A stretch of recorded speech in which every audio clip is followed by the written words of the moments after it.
તો સિંહ બાળના મૃત્યુને લઈ સીએમ ભૂપેન્દ્રભાઈ પટેલ એક્શનમાં આવ્યા છે। મુખ્યમંત્રી ભૂપેન્દ્રભાઈ પટેલે મહત્વની બેઠક કરી છે। ગીરના અલગ અલગ વિસ્તારમાં 4 સિંહ બાળના મૃત્યુ થયા છે। કુલ 17 જેટલા સિંહને આઇસોલેટ કરીને કાળજી લેવાઈ રહી છે। ગીર ગઢડા અને બાબરિયાના 10 કિલોમીટર વિસ્તારમાં મોનિટરિંગ હાથ ધરવામાં આવ્યું છે। અત્યાર સુધી મોનિટરિંગમાં કોઈ લક્ષણો નથી મળી આવ્યા। અમરેલી અને ભાવનગરમાં સિંહનું નિરીક્ષણ કરાઈ રહ્યું છે। વન વિભાગની ટીમ સતત નિરીક્ષણ કરી રહી છે। 350 થી વધુ સિંહના ડી-ટ્રેકિંગ સહિતની કામગીરી હાથ ધરવામાં આવી છે। આજે બેઠક મળી તે બેઠકમાં મુખ્યમંત્રીના અગ્ર સચિવ સંજીવ કુમાર હાજર હતા। અધિક અગ્ર સચિવ ડોક્ટર વિક્રાંત પાંડે પણ હાજર હતા।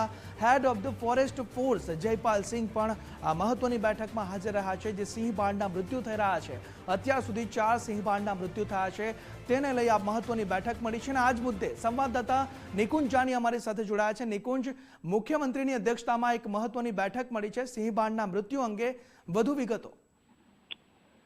ગીર ફોરેસ્ટ વિસ્તારની અંદર જે પ્રકારના 4 સિંહ બાળોના મૃત્યુ થયા છે અને આ સમગ્ર ઘટનાક્રમને લઈને મુખ્યમંત્રીની અધ્યક્ષતામાં એક ઉચ્ચ સ્તરીય સમીક્ષા બેઠક જે છે તે આજે મળી।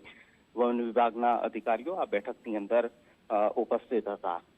જે પ્રકારે આ સિંહ બાળોના મૃત્યુ થયા છે તેને લઈને આ બેઠકની અંદર સમીક્ષા કરવામાં આવી છે। વન વિભાગ દ્વારા લેવામાં આવેલા જે પગલાઓ છે તેને લઈને પણ આ બેઠકની અંદર સમીક્ષા કરવામાં આવી। મહત્વનું છે કે ગીર ગઢડા અને બાબરિયા વિસ્તારના 10 કિલોમીટરની જે ત્રિજ્યા છે તેમાં રહેલા જે સિંહો છે તેનું સતત મોનિટરિંગ કરવામાં આવી રહ્યું છે।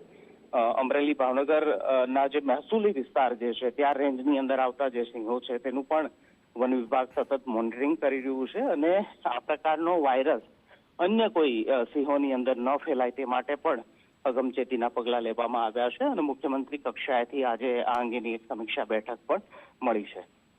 જી, સમગ્ર માહિતી બદલ આભાર નિકુંજ।